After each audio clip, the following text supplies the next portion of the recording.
กลาขามือกอตันวันกาลีตีกอจ้าสมัยถึงมาศาสนาพระเป็นเจ้าซอยงับปากไปมาหน้าตั้งฐานที่สามก็เกิดปีเมื่อเหมือนจึงขึ้นเลยหนึ่งสามปากห้าสิบไปคู่อู้ตุ้ยมันถ้าสมัยตั้งถึงมาหน้าตั้งเหลือนกำเลี้ยวเราเลยมาตั้งหาวันเหมือนในมือกอตันวันก็ขามือกอชาวันก็ลีตีกอจ้าสมัยมันก็ต่อยามิจิตวัดเจนาตะกาปอนานีวุ้นเขาเตือนตั้งยิมีนาสิวัตกรรมหยอกนางเสียจากมีทั้งปุกป้าหมู่เจ้าพระเถรีเจนาเตือนตั้งยิรุวางตั้งกุโกโกคนที่ลูกเดิมนานเชียวเหลือเสียนั่นไปการตะการเมียกุพวกกูยอมเชื่อถึงได้ทอมจ้านถึงได้ยินตราต่อพระเป็นเจ้าเต็มเท่าเต็มหนุ่มจึงยิ่งเต็มใจเต็มมโนนาเท่าเต็มกว่าวันนาตั้งเสียงตั้งหลายเสียงการคือฟ้าเท่าสักยี่มีผ้าเทียมการเทียมเรียกเทียมหยาดเทียมหนุ่มเทียมเท่ากุพวกกูก้อนเทียมเจ้าเทียมขาดตั้งเสียงตั้งหลายเสียเลยอ่อนอะไรหัวสุภาพเทียมมากลางต้องเอิญเสียงต่างเขาก็ที่ได้มังกรปันอันดีอันยันดัดปันอันเชียนใจข้อปันอันดีอันก็ชุดต้องปันเฮเรียชุดข้าช่างจามังกรก็เห็นนั่งคือตั้งเขียนการตั้งยาเธอมาผู้ถอนเท้าเขากูก็กูก็เฮเรียชุดล้วนหมุนเสือยังโกตกของประมาณทางใต้ยันขึ้นที่หนังเราข้าวหนังเดือน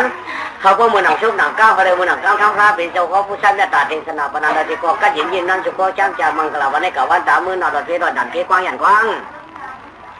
ก็เป็นเพศตั้งตรงเพศตั้งหอกเพศตั้งสั้นเพศตั้งออกเพศออกเพศกองคงงเอาจึงมีทีป่าพิลาคนจางตามวัดจ้าต้องข้าคนจ้องน้องดีตั้งเสียงตั้งหลายกำเนียนยันสุภาพวิปฏิตราสีจ้องน้องดีสิว่าเจ้าเขาจะมา30ไป2 อาณาเขาสิไป6เพศสวัสดิ์กว่ามาเชื่อในอะไรกว่าไกลไปเรื่อยๆกว่าหมุนโจยันชันพรอยู่ชนะก็เป็นข้อโจทย์สามาโยมดีตั้งเสียงตั้งหลายนั่นก็เป็นเพศผีขายคนว่าเพศปานาเพศหลังเพศปานาปาหลังเพศกังเพศเพศก้ามตัวเพศบ่อมันพี่ช่างตั้งพี่ยานำขึ้นพี่กินพี่สาพี่หนาตาเสียงตั้งหลายพี่ผีขายคนปอกพี่ตอกเช็บตอกแก้วใครไม่กันวัดหนาพี่มวยพี่ขึ้นพี่กินพี่สาพี่หนาพี่เย็ดโกนี่จะกล่าวว่ามาเจอหน้า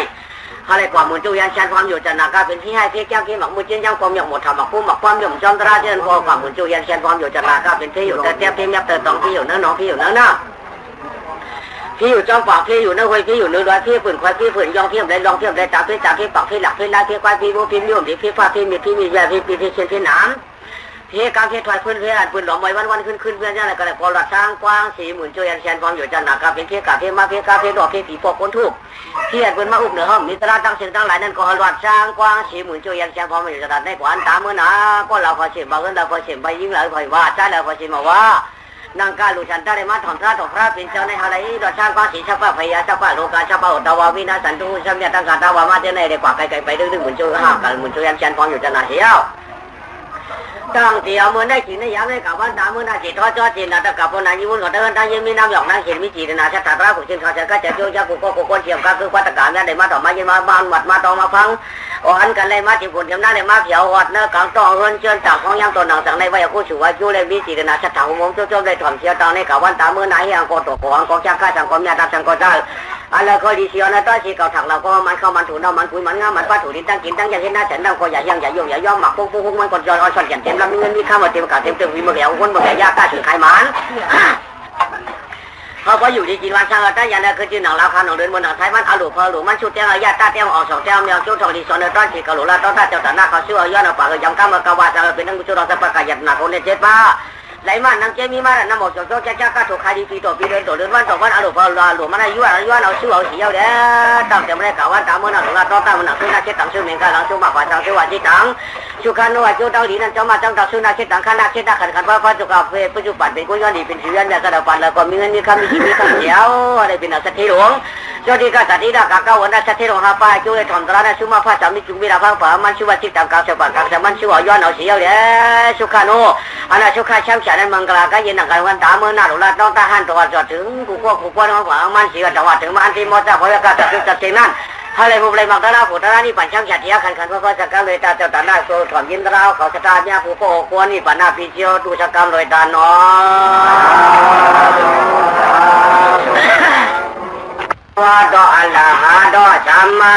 สัมพุทธัสสะที่สารานามอามวันตามีขรักปึงเตอกุงต่อปุกถอสิริยาโลกวิตุญาณควางเลี้ยงออกหลายอันข้าจักอิงแพ้และจักอย่างลังเทพุ่งไอ้หมุนพุ่งขุนเป็นพุ่งหมุนเจ้าผู้เป็นขุน3 ชีเด็ดเมืองพวงเป็นจอมที่จอมคนเกิงก็แก่นชุดชันหวานชอดสตาวิเนียตามเสียงนั่นเยา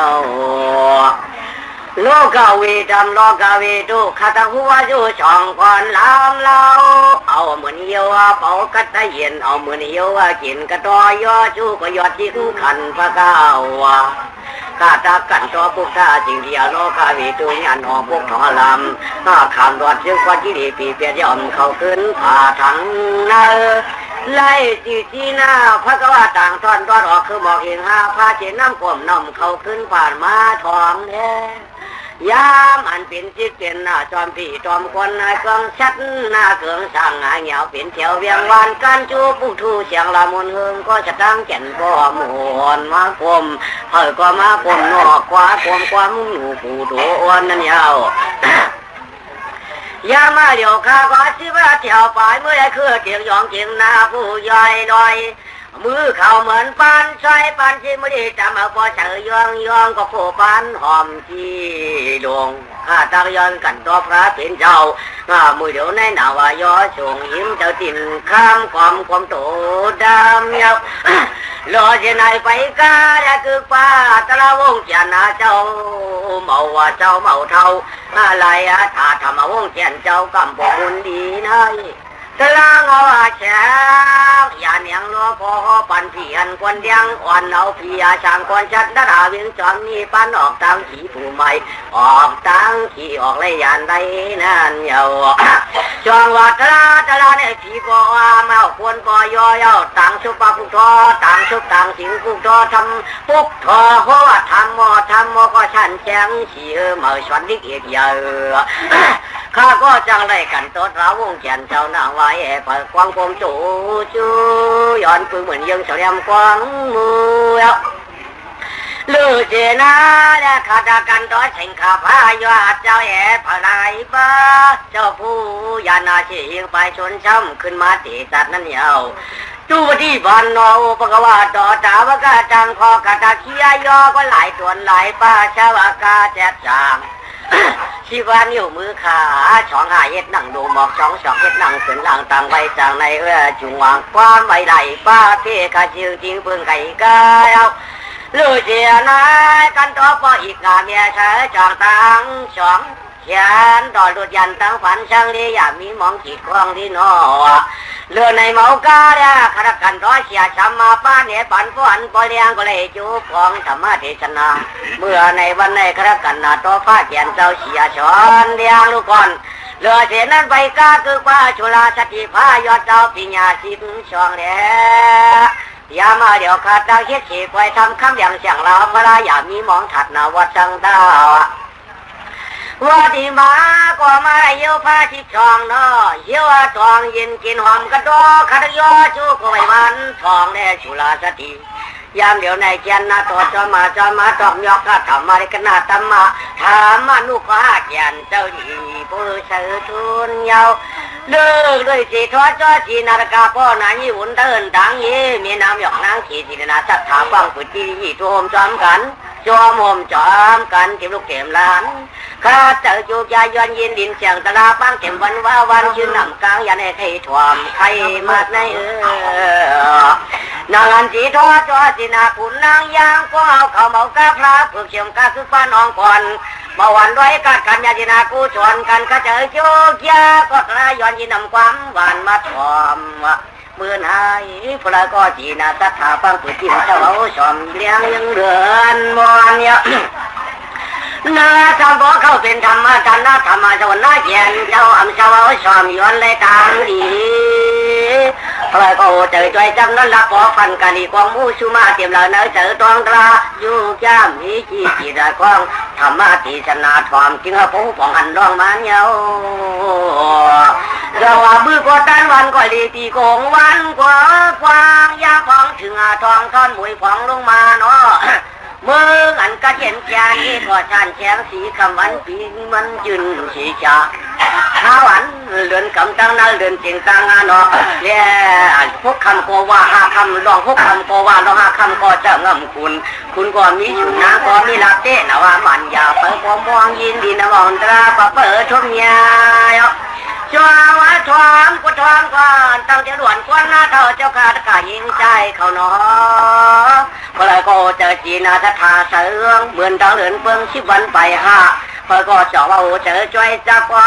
น้อยดับปอพันการหลียินราอยู่ยาหนังมีหมอถอมมัดคุณถอมป้อมหยัดหนังถอมป้อมหยัดในเยาเขาก็จองไรยังยอดจอผ่านหันว่ายินเลียนแจงตะลาเนาะก็ยิงแจงหลายตอนไหนป้าก็ยอดฟ้าก็จุฬาสัตยาง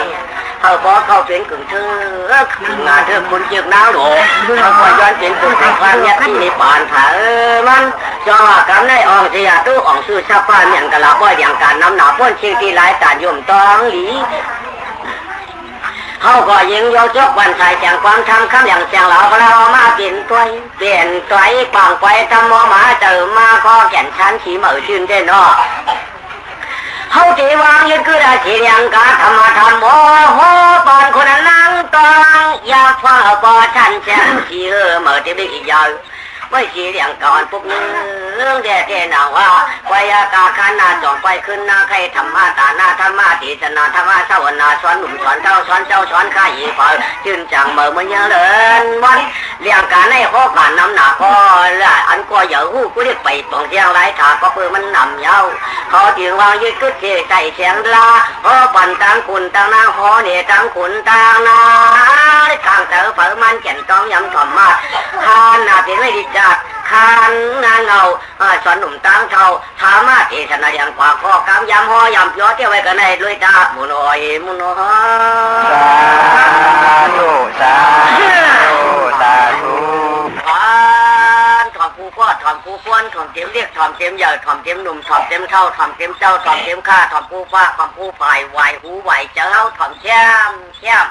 เลี่ยมชกเลี่ยมปากไม่หมักตาเมือนดี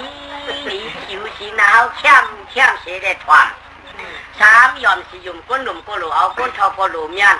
ตียันหลงยันตีโคหลูโคตีหุ่นหลูหุ่นตียุ่ม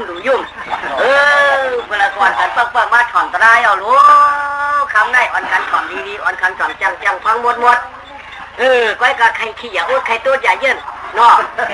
อุดต้องเขาเกิดขึ้นนิดใครขี้กว่าขี้มาถอนกอดล่ามว่าช้างใครตัวหลังตุ๊ดอะไรก่ออะไรใครตัวหนาจ้องเจอหนาได้ป้ายกายเต็มได้ยินตรายเอาตีพ่อปันตะขาวเขาตะลานจ่าตะลาหวานตะลานักเสียงขันตะลาลอยได้เด็ดมือเดียวพักหวานมันแก่เนี่ยหนาตะลาคึกษาหนาผ้าเปลี่ยนเจ้าตะลาหึ่งตะลาปึ้งเฉยนี่จีจะเขาจึกไม่ดีจะเขาหลวงผู้กูถอนตะลาผู้กูพ่อตะลาผู้กูโหดราก็มาที่ผู้กูถอนตะลาก็เป็นหนังตะขาวเขาชื่อเนี่ยเป็นผู้กูถอนตะลาว่ะจากการผู้กูโหดราเนี่ยก็อันขี่ยินมามีอันไปอันขี่ก้ามีอันไปดินมีอาชีเชี่ยช่อยตะลาได้มาพอปันเขาเสียตะการตั้งเสียงตั้งหลายเนี่ยตะลาเนี่ยมันมีกูตีกูตามเนาะพวกผู้คนอัมบายนอัมบาคืนอัมบาไตอัมบามานก็ยังห่ำจานตะลาได้ถอดมันเลยก็ผู้ชูมีที่กับพอจานที่ให้ห่ำจางว่ามีโอกาสตะลาพระเพียงเจ้าในที่ฟันถอดมันเลยก็มันยาดอันนั้นยาอันนั้นยาอะไรเดี๋ยวมีมีที่เขาถอดมีที่เขาจ้องมีที่เขาหูมีที่เขาเจ้ามีที่เขากำมีที่เขาตาหน้าผู้ชูศีลผู้ชูเอาหนำไว้ผู้ถอนตะลาเขาตลาดในพื้นที่กันห้องพื้นที่กันเชี่ยวผู้กูตราตัวฮอตราก็มาที่จะเมื่อเดียวอยู่ว่าถอมตลาดวะสินค้าต่อเจ้าบ้านนั่นสินค้าต่อเจ้าบ้านได้ผู้กูเจ้าบ้านนั่นผู้กูเจ้าบ้านได้จากที่มาฮอตลาดเนี่ยเขาหลุดเป็นผู้กูถอมได้หอมที่หอมที่ตลาดหวานตลาดหอมคำในเตียนตลาดหวานนั่นตะกาวเขาที่หูที่หวานมันตะกาวเขาบนว่าตลาดหอมมันว่านั่นที่หูที่หอมมันจังก็นั่นในป้อมร้านนี้ไปหูที่หอมมันลูกป้อมร้านนี้หูที่หวานมันลูกใกล้กับก็ไม่ตลาดหมุนเจ้าแต่เดี๋ยวพ่อเหมือนเด็กตลาดหวานเขาก็หูเตียนทางหูเตียนจิ้มมันตลาดหอมเขาก็หูตีนหนูมันอันตลาดเนี่ยอันหอมเนี่ยเดียวหิ้วหูตั้งหอมตลาดอันหวานนั่นกี่หูตั้งหวานเดียวชังเฮ็ดเนี่ยก็เนี่ยเดี๋ยวมาใครเนี่ยเรื่องอันหอมมันนั่นเดียวคู่หนังหนุ่มเอาหูตลาดหอมเนี่ยหมูอันหวานมันนั่นเขาเตี๋ยวชกจิ้มเอาตลาดหวานเขาหมูตีอยู่ด่าอันหวานมันเนี่ยถอมจะให้หรือเดี๋ยวเอาหวานหูเขาป้องหวานหูเขาตีหวานเจอป้องหวานเจอเขาเพราะในจริงจังอิ่มมันหวานอันหอมมันที่หอมก็เลยหอมก็เจอเนี่ยมากก็หูหอมที่เจอนั่นหอมหิ้วเรียกว่าหอมไม่เพราะเป็นตาหน้าหอมไม่เพราะเป็นสีล่าหอมไม่เพราะเป็นลังจ้างตั้งกามพอหอมมาหูยาวที่มาเจอพอมันหวานเข้าหูยาวที่มาเจออันหวานอันหอมนั่นหลอมมาเข้าหูไว้ตะกะเขาว่า เจ้าว่าตะลาหวานในกินด้วยเด็หุ่มเจอตะลาขอเป็นหนุ่มด้วยกว่าหุ่มเจอมันมาหู้ตะลาเนี่ยกับเนี่ยใครกันหนุ่มละมันหู้ที่หอมกับเนี่ยใครจิ้มละมันหู้ที่หวานโดยได้เอาการหูเขานั่นฝ่ายหูเขาฝ่ายซ้ายฝ่ายขวาเฮเดถอมเอาไว้กับหูเขานั่นช้ำชื่อกันอย่าพี่ดันเขาตั้งชายออกตั้งขามันเขาตั้งขาใหญ่ระดอกตั้งชายไว้กับพ่อจะได้เขากะหึระดอกเขาเมื่อนั้นโมโหเจอเขาจังมาจังตวงอย่าจังมาจังตวงอ่ะเนาะปักว่าเขาถอมตะลาตกฟ้าเป็นเสาไหนเจ้าเก่าเขาก็ยำยืดรู้มันจังเจ้าเขาก็ยำหัวเมารู้อันว่าตะลาฉามฟ้าตะลาเปลือกว่าตะลาคิวอ่ะตะลาหลับมันจะนั่นเขาก็ยำหูเอาของมานุมันท้าจ้าใครขึ้นอ่ะเพราะใครบุกยืดปีปวดปีชื่นก็สำคัญขึ้นใครเทียงอ่ะนี่นั่นตะลาเขียวมันเดี๋ยวเป็นหืนวันนั้นเขาหูรู้ตะลาดำมันเป็นหืนหูรู้ตะลาเปลือกกันเป็นหืนก็หูอยู่รู้ในที่มันช่วยอันเดียวกันยาเนาะตะลาเมื่อเช่นขาดเจ้าเขาจะยืดเขาพวกกูเขาติดน้ำเจ็ดทำที่นั่นเห็นตะลาเปลือกเชียงอ่ะตะกาเขาไว้เจอจีนให้ได้ตื่นเชียงใช้ทอมันเนาะก็ไม่ตะลาดำมันเนี่ยหนังเขาเตะปวดมุ่นรอดเป็ดตะลาดำนั่นอ่อนกันเบี้ยเป็ดไก่ไปยาวยันเป็ดมันสีกำเนาะก็ไอ้การตะลาเขียวมือเดียวใจปลาเขาเถือกขามกะเอาถึกยามโยตะลาขิววันนั้นมันก็โผล่อะไรเนาะเพราะเป็นพุทธเสียนล้อขี่หนึ่งคนสองขาป้าสองแขนเนี่ยอันนี้เนี่ยมันเต็มไรพวกเนี่ยตะลาขิวเนาะก็ปืนกาวันฝันมือมันเปลี่ยนไม้เอาตะลาขิวมันปอกไม้เอาเนาะมันกาการตะกาเขาว่ากูปอกได้ผลเงินผลคำตัวเลยเขาเลยเก็บไว้มือเราได้ปอกตัวมาเลยตัวนั้นถูกเขาบอกที่มันเป็นผลเราลูกเมื่อกูบอกให้ว่าผลเงินผลคำตัวว่าเพราะได้เก็บเสร็จตัวกาเขาเสร็จตัวเขาปุ๋ยไว้มื่อเดี๋ยวพอตัวมาเก็บออกที่ก็จุกนั้นทั่วออกจุกนั้นถูออกกะตุกมาขึ้นมาหาชีพอะไรใครออกกะในเงี้ยงัดจับตะลากับตะลาขิวเดี๋ยวได้งั้นใจรู้นะตะลาเกิดเป็นอันละอันจังเขาจีนหนาวมีอันจีนหนาวจีนสาอันเขาจะคัดเจอดูคัดเจอทอมคัดเจอดูคัดเจอใบในห้องตะลาขิวเป็นอันละเปิ้นกะจิ้วกะจุงกะโอกะโอกันปฏิวัติตะลาว่าห่อมาตึกตัวขึ้นมาเงินกันนั่นเงินกันได้หนึ่งเขาขึ้นมากันนั่นกันได้กันในช่องไปมีลามีมาเข้ามาสิช่างว่ามีค่าก็ขายค่าเขียวว่ามีเขาขายข้าวเขียวมีอย่างเขาขายเขียวไว้แต่ว่าป้อมเฉมได้บนห้องตะลาเขียวเมื่อได้ไปเฉมก็มือเนี่ยบงเถียงมาเนี่ยเดือนนั้นเดือนได้เนี่ยวันที่นั้นวันที่ใดได้เฉมเย่าใกล้กูเวินเฉมห้องว่าตะลาเขียววันนั้นเนาะนั่นตะลาเขียวอ่ะอันตะกาเขามาถ่อมตะลาพวกโยนเนี่ยเป็นตะลาเผือกก็ได้ตะลาหลำนั่นกินอันละก็นั่นเนี่ยตะลาหลำขยะอยู่จำมันเด้เนี่ยพวกเราวันเดียวกันหักกันในเขานั่นตะลาหลำพวกเราอื่นเดียวกันหักเปียงกันเขานั่นตะลาหลำพวกเราเป็นภาษาเจ้าเครื่องเดียวกันหักกันเป็นเขานั่นตะลาหลำที่อันเขาตะลาหลำนี่คือล่ะอยู่จำกันนั่นแหละชีต้าพวกหักเปียงกันเขาเห็นนั่นมาเห็นไหนเขาเปลี่ยนเช่นนั้นมาเปลี่ยนเช่นนั้นเขาขายมาขายเขาก้าวบนเอาเสียทองให้ก้าวบนเอาเสียมตายวันนี้เขาตะลาหลำบอกเขาไงเขามาตะลาหลำพวกเนี่ยตายมาเห็นนั้นว่ามันเห็นไหนว่าเดี๋ยวพวกเนี่ยเดี๋ยวพวกอันไปตายซ้ำเจอหลำมันก็ไม่ปีตายนอนมาลูเขาคิดจะหนามากำตะเลยให้ดังกำตะเลยว่าหางเล่มตะเลยเต้าป่าช่างปั้มไรมาว่าที่เป็นเรือมาก่อนมือแล้วลูกได้ขึ้นในบ้านก็มาก่อนเนี่ยตะลาหลำเนี่ยมันคิดจะหลำไม่ตดตายที่อย่าเนี่ยเป็นตะลาหลำพยายามอยู่จำมันเย่เขาอยู่จำกันเขาหลุดหักกันเขาเป็นวันเดียวกันหลุดหักกันเป็นเดียวกันหลุดหักกันเป็นเพื่อนเดียวกันหลุดหักกันป้องหักกันมากก็มาก็เป็นจ้องทองด้านนี้ด้านนั้นก็เป็นจุดทองด้านนั้นไม่เป็นจุดทองด้านไหนใกล้ๆเป็นตะลาหลำนั่นอย่าพีได้มันเป็นหลุดหักกันหลุดเพียงกันกับวันสามมื้อน่ะจ้าแน่ควรห้องว่าคือเวียตะลาหลำคือเวียตะลาหลำเนาะเวียเดตะลาหลำชุดจำตะลาเผือกเดียวกินกึกเนื้อตะลาเขียวไหนดูชุดจำตะลาเผือกดูถอมตะลาตกท่าเป็นเจ้าหน้าที่กึกเนื้อตะลาเขียววางนอนหนูก็อยู่เนื้อตะลาเขียวนั่งตะลาเขียวบางทีมาเมื่อแล้วบริเก็บเงินทั้งหมดแล้วบริเก็บเขาหมดแล้วชูอยู่มากอยู่ขับตั้งขยับกะหาบ้ามาว่าขั้นกะจางยาตะลาเขียวก็เห็นไหนเนี่ยเห็นตะลาเขียวที่มีกระกู้มีกระชิบมีกระขายเขียวในห้องตะลาเขียวในนออันเป็นกู้ฉุนน้าบนปูนพรดังที่เขาในมีตะลาเผือกขยาวตะกะมีตะลาเผือกกันขยาวตะลาเผือกนี่ว่าตะลาเผือกเนี่ยพวกมันจันดำอินก็ตัดให้ถอนตะลาก่อนมีผู้เรียนเมี่ยมเมียนกันอินก็ตัดให้ถอนตะลาก่อนมันมีต้องไม่ใครกินอินก็ตัดให้ถอนตะลาก่อนมันมี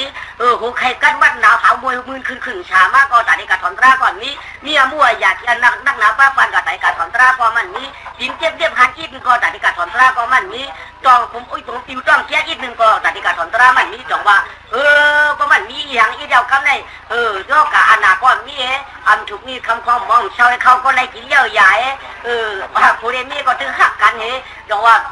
เจ้าชื่นเจ้าเฉยจงว่าข้าเจ้าถอมตะลาเผือกนั่นน่ะก็ยังมีตั้งใจรำอยู่อีกในตะลาเผือกเนี่ยความอยู่จำมันความใครถอมความใครเย็น พยังมีตลาเผือกหนพยังมีเจอลำนั้นมันขยินตลาเผือกป้อมมีตั้งแต่ลำจ่องขยินตลาเผือกเนาะตลาเผือกตลาจืนตลาเฉยตลานี่เขาจะเขาตะกาวเขาเนาะเพราะอะไรมีออกจ้างสร้างกรรมสีกรรมเนาะก็แม่หนึ่งเวียเรตลาลำชุดจำเรตลาเผือกเนาะมือเหลียวในกอปือกาบเขาได้กินเกือกเนื้อตลาเขียวเพื่อนคุณเอาขวางแองผิวได้เชียงเต็มหนุ่มจางเท่าเดียวเนี่ยตลานั้นเป็นที่ไหนอันหวานเฉยตั้งหูหน้าตลาหวานหน้าอันความหลูความคูเข้าเจ้าหน้าความตาหน้าความสีหน้าความกู้ชูความอารมณ์กุนีกว่าเท่านั้นต้องไล่เฉยข้อเนาะเชื่อนมีจิตนาเชื่อนมีวัฒนาแต่พวกกันยินบนห้อเดียกันก็ในกันนั้นเขาใกล้ชมนั้นเขาใครห้องูวายอย่างนั้นก็มาพูดดีกว่าอีคนนั้นมันเขาตั้งใช่ออกตั้งขายเอาอะดูจะนั่นเตี้ยมันตื่นเขาเจอเขาคอยเอาปืนโฮก็ว่าหูปืนดัดก็ว่าเจียงปืนลัดเจียงก็ว่าให้เฮงโม่ไว้บนไหนเตี้ยกาเปลี่ยนใครพัวมันตื่นเขาอยากพูดโดยจะนั่นนั่นไหนเตี้ยมันเปลี่ยนคือกี่คำแข็งไม่เปลี่ยนชมพูดยันดังอันนั้นกังจอมมันเตี้ยจะนั่นนะอันหรือเฮียงไหนอ่ะมันเปลี่ยนก้นมายิงเขียวมากแค่ได้แก่สุดก็เรียกแก่กันต้องทอกกันเลยต้องทอกกันแล้วก็มันออกเมาเทียงยาวมันออกเมาเทียงยาวอันจะลาฝึกได้ป้อมเขาเจอนั่นเหมือนมีมาหินหมอกเมานั่นน่ะเนาะมาหินหมอกเมาเทียงนั่นน่ะเนาะมาหินเขียวมากแก่ขาวดีเอาน้ำมันทอกเทียงก็ดังได้ออกเมามีคนเรากล้าตัวในแก้วก็กระเจิมป่องตะลากับไอ้ใครว่าพ่อคือยังทำมาหูเนื้อด้านป่องเจ้าเฮ้ยเนี่ยนี่คือว่าถ่อมน้ำที่ว่ากับให้ลูกกินก็วันนี้น้ำชวนเยี่ยวนะวันจันทร์กำสีเดียวถ้ากำสีเดียวต้องการของมาเลยเราไม่ถือเที่ยงหรอกฉะนั้นเนี่ยเขาได้เอาเจ้าว่าเพื่อนไว้เขาก็เป็นนั้นอ่ะชาวว่าห้ามเป็นนั้นเขากับเจ้าพระเล่าหรอกเพราะว่าเขาเป็นนั้นเลยอ๋อจ้าเขาตันนะลูกเจ้าห้ามกับเจ้าพระเล่าเลยเนี่ยเพื่อนวายุก็ห้ามพวกบนหนังก็ห้ามพวกเลยวันจังได้เจ้าห้ามกับเจ้าพระเล่าเขาได้เขาเยอะมากปรามีเขาเยอะมากเตี้ยจุ่มมาพร้อมตั้งหัวใจข้าวันมาจังเตรียมก็ไปเตี้ยว่าเดี๋ยวเนี่ยตุ๊กคือเขาเหมือนมันนะลูกเขาทำยาศาสนาในก็เจ้าของเจ้าเลี้ยงแต่ว่าเขาจะมาใครกันนิพพานมาใครมาใครมีก็ยิงช้างช้าเนาะนี่ตะกาวเขาตอนไว้กาลวงมันคำได้ถ้ากาพอยันถ้าก้อนนะถ้ากาพอนั้นยีวุ่นกว่าจีน่าจะเอินดังเย็นเนาะไว้กาเขาในตลาดนั่นเดี๋ยวช่างออกไหนมันเจ้าก็พ่อมาอยู่กูก็เป็นผีเนาะพ่อมาอยู่กูผีเป็นเหลือนเขาก็อย่ามันเหมือนกันว่าจะมีอะไรอีกเก่าที่กันอะไรเหมือนกันอยู่เนาะก็คือวันนี้นี่สภาวะจ้องมันเมื่อคำชื่นข้อหนึ่งคือที่เฮิร์นตะกับพอจะเช่มกาเนาะตะกามยากก็เลยเมื่อถอนกูนี่ยาวกำไรเตรียมยืดเตรียมจ้าเนาะเลยเมื่อถอนจังเงาตัวพ่อชุดไทยว่าพองยาหมันชัดทีไรลูกขวยนั่นนะไรเยาวเนาะเขาก็ถอนเยาวที่นั่นเนี่ยถอนมาหมดเยาวเนาะก้อยกับเขาในหนังคือเนี่ยวันเฮาเขาก็หักกันแจ้งกันเขาก็ป่องเจ้าเนื้อแจ้งเขาก็ป่องเลยเจ้าเนื้อเลยแจ้งเขาฝังมันยิงยาวเขายิงแทงเนาะผู้ยาวเขาผู้แทงหันยาวเขาหันแทงอยู่ในตราดอกพระเป็นเจ้าในเขาเดี๋ยวถอนปุ๊กเดี๋ยวปุ๊กนั่นก็ยาโดยชิ้นนั่นก็ถอนแล้วเนี่ยเดี๋ยวบ่อะไรนะตัวนามูตาชานั่นพอมาถึงมือกากู้สันชาพุ่นเขาย่ำพุ่นหรือมันแหละตัวชักพีดีอยู่นั่นตัวตาเดนในจู้นั่นที่เขาก่อมพุ่นหรือมันอะไรตราพระเป็นเจ้าก็เป็นนางเก่าเขาย่าหลวงพ่อแทงเนาะหลวงพ่อแทงก็ไม่ติเขาอันคำชื่อน่ะมันจะทำดีขยายผมไปเนาะทำเชี่ยอันคำชื่อนั่นนี่ก็ไม่เนาะอ่อนกันจามตองด่าจองเนี่ยปันคุณนั้นนางตองก็จะร้องเจียมกวนกำในไปเชียงเตี้ยนางว่าถ่อมแทงควนทะลวนเผยก็ผู้ตองป่านจันมังรองว่าเมื่อปานั้นสีดาทุกชาตินาว่าไรนางช่วยใจเย็นวันเจนางว่าย่าหวันไว้วันขึ้นปีปานอยู่ดีกินวันยามดอกปุ่นใจแก่นเจ้าอาน้องกับเป็นลูกคุยสติเท่านั้นยาวก้อยอากาศกำในทะเลเหนือปันร้อยตัวตันขนาดแจงตะลาแล้วเขาพอหูจิ้มกูชื่อนายป่าปูก้อยกาขึ้นมาไข่แทงไปยังเลี้ยงเจ้าหมูฝืนทำก้อยอากาศหนังสีช่วยจากาอะไรสีได้ทุกชนะใจผ่านให้อันนำมาก้อยช่องมังกรก้อยกามีจังลูกเสียชุกลงชุบป้าผงจังอาจารย์ขิงขาวปานเติมเปลือกมวนสังเยามาหน้าก็เป็นอันจะลำชุดตัวนวลขึงเจนจาก็นอกกำเจอคิงมันก็ท่านพ่อเมามีหงลืมกว่าท่านพ่อเมามีหลงลืมกว่ามันก็บอกว่าอาโลก็ได้เป็นลูกเสียเสียมก้าไปป้าเป็นลูกเสียสักทีปีเจเขาแก้วว่าแก้มากกัน ดึงขี่ควายกันดึงห่อบูกันดึงต่างทางห่างเลยเปียวมอนช้างชาชิงจำรุดเด็ดชัดเททุกตาทุกกระดาผ่านหนักกว่าที่เห็นผ่านหนักกว่าที่เห็นสมาเลยเรียนใจหวนแต้มสีช่วยจับวางให้ช่วงนี้ทุกกระดาชิงเก่าเป็นตั้งคุณเอาเบาเสียชัดเทหามนี่ละแก่นนอนมองอยู่จบในนอพอมันเป็นไรจะหาเขาที่ขึงเจียนใจหาจีวังเอารวยใครซ้อมให้ดูก่อนอันนั้นเอาไอ้นั่นตายอันนั้นเอาชิงชัดเทหนาวตายอันนั้นเอาตากูเมียชิงเท่าได้เท่าตายเพราะว่าเขาหนาวเขาเปลี่ยนมาเย้าเขาส่งไปเมื่อราดบอกว่าป้อมเจ็ดกันแนมไรป้อมเจ็ดกันแนมไรพอเพิ่นเจ็ดกันเย้าอ่ำกัดกลางหย่อนเขาวัดมีห้างไปเลื่อนตื่นมายันไว้ต่อยหอมผ่าข้างนางไปเราอันนั้นจอกเขาเป็นตัวเฮือนเราลูกก่อนเนกำไรจะกะเอาถ่อมช้ำๆเนาะก็เพราะว่าคำชื่อนั้นสีที่สวยจันนะสีที่สวยจันนะหางดีหวานเสียวเด้กะไรทุกกระตามตันได้เยี่ยวเนี่ยเปิดมาปล่อยพอขึ้นลึกเจ็ดเหลือนไปเจ็ดวันเขาก็มาขึ้นเขาขึ้นมาลงเขาลงมาขึ้นเฮ็ดปล่อยเฮ็ดปะเนี่ยอะไรจางการนั่งเหรียญแค่เขียนเลี้ยนมือเสียงคำว่าช่างอันเลี้ยงแต่ไม่ได้ไอเสียหลวงชุบวงอาโลเมียวไหนเมียวไหนเขาได้ใครไล่ใครเอาเขาช้ำป้อมเปลี่ยนอยู่เปลี่ยนเช่าเขาช้ำป้อมเมาคืนเมาหลองฉีไหนตื้นในลาไหนวายมาช้ำกะชิลุกปักจับเอาไว้ตัวกระต่ายไหนมันตานเปลี่ยน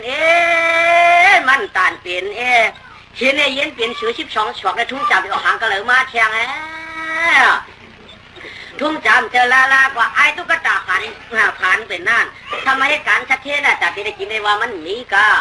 เป็นไอ้เสียหลงตั้งก็ทำทีช่วยเนี่ยเอาอยู่ปลาเปล่าอยู่เก่ากินเก่าอยู่เก่ากินเปล่าให้ได้เนี่ยมันเป็นตุ่มย่าปีญาย่าตุ่มย่าปีญาย่าเขาตีขึงลอยเขาตีเฮ็ดแช่มตีใจเฮ็ดดองดีเป็นเอาผีผ่าทานหมังด้วยกว่ายำมาว่าขาเปียกกันเดียวได้ไอ้ห้างดันมือเอาเป็นเมียเก่าว่าจะเป็นมือเราบ่มีห้างนี้เขาไหนเนี่ยตัวหวานย่ำนี้หวานห้างให้พวกคนกินกลางเดือดร่างกลางเดือดคำมาคนต้องขึ้นกินคนต้องขึ้นเฉยเทียงอ่ะหวานห้างดีเฉยประจำบ้ามีห้างก็มีเหมือนกันไว้ดูว่าช่างว่าเขาอันเอาก็ว่าไอ้ตุ๊กตาไว้กะมันเป็นคนให้ความพูดผูกกันไว้หลวงคนแค่เขาบ้าหายเทียงไงเพราะจางยังเมื่อเกี่ยวอีนั่นไว้หายไว้เบิ่งก่อนต้องเมียว่ามาไอ้ข้าดิมึงกล้ามของหาดิจูลูกเสียลงตั้งก็ลงอ่ะแล้วไอ้เสียลงมันจะดำหนาไหนไว้นั่นนะมันก็เห็นสีผาจานละมื่อเดี๋ยวได้ผาจานกาตองกุยงองเฮ้ก็กาตองกุยงองเฮ้มันต้องหาคน2ก็เอาหลังมันโต้กันเฮียเสกจะเอาเก่าไอ้ปันบัวกินก็ขี้อ่ะมียิงไปหู้ตัวคนใจไปหู้ตัวสมัครไปให้ช่างกาตองกุยงองเฮ้ไม่เอาคน2ก็หลังโต้กันชอบปันใกล้ทุกเลยใช่ปันตักใกล้กินอยากไปใกล้ขี้อ่ะไปหู้ตัวไปจ้าได้บุญละอ่อนเราไปได้ฮะว่าเป็นไหนเนี่ยที่ทางคน2ก็เห็นจีเย็นจ้องแม่คนตายได้เฮ็ดทางคน2ก็เห็นเจียนยิงงามเอาเสาบุกให้กับข้าวเวียดนามเสียกันมันก็ผ่าให้2ปากไอ้ตัวเขาขึ้นมาจะกินกว่าเลี้ยงลงปากก็ได้เจียนนี้ที่ทางเลยเอาเสาบุกให้กับผ่าให้2ปากเอาลำปากบุกตัวกันแล้วพอตั้งผีเรียนจึงแบบในก็เห็นมันเรียนคือก็ตื่นกันนะเดี๋ยวเนาะเที่ยงเรียนตื่นขายเดี๋ยวว่าขาความจานกันเพื่อนในเต้ที่หูปลาขัดที่หักเตี้ยงถ้าเขามาคืนเดียวมาเจียมเฉยๆแล้วผักคำขึ้นเขาก่อนกว่าไม่นอนการมาคืนเดียวมาการไปเขาเอาหน้าหรอกเตี้ยงเฉยเอาไม่เชี่ยวเลยวัดคำขึ้นกว่าช้ำปนได้ช้ำฝาขึ้นช่วยเจ้าลูกเอาวางเอาฝาปังนี่แหละอยากทุบไปแล้วเปิดมาจานเพิ่มเรื่องจานเพิ่มจานปลามีเช็ดจากอุลาประเทศอะไรต่างจานมันน่ะเช็ดจานได้เหมือนหือเหมือนไม่มีหะเนี่ยจานได้เหมือนหือเหมือนไม่ปักลิ้นเนาะทำแค่เช็ดจานได้เหมือนไม่มีหะกินถามจริงในมือเดี๋ยวไปสู่ขูดทางเงินในน่ะพวกเขามาดูถือดอกไฟน่ะฉันไม่ผี3 ผีเพราะว่าเอากำพุกเข้ากาบไปก่อนมันมารู้คือมันมาขี่ยำแดงเจ้าหลังเดียวอ่ะเจ้าอยู่อ่ะในบางพวกน่ะ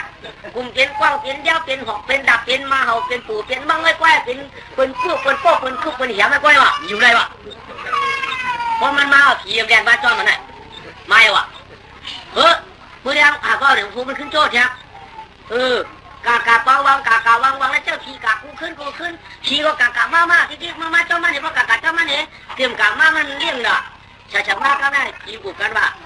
พี่ปาวีเฮวางที่ดินปลูกวางที่ชะมึงวางที่เป็นว่าเฮวไอ้เสียหลวงนายพ่อมาจิ้วใหญ่กาแทงนะเฮข้านเขา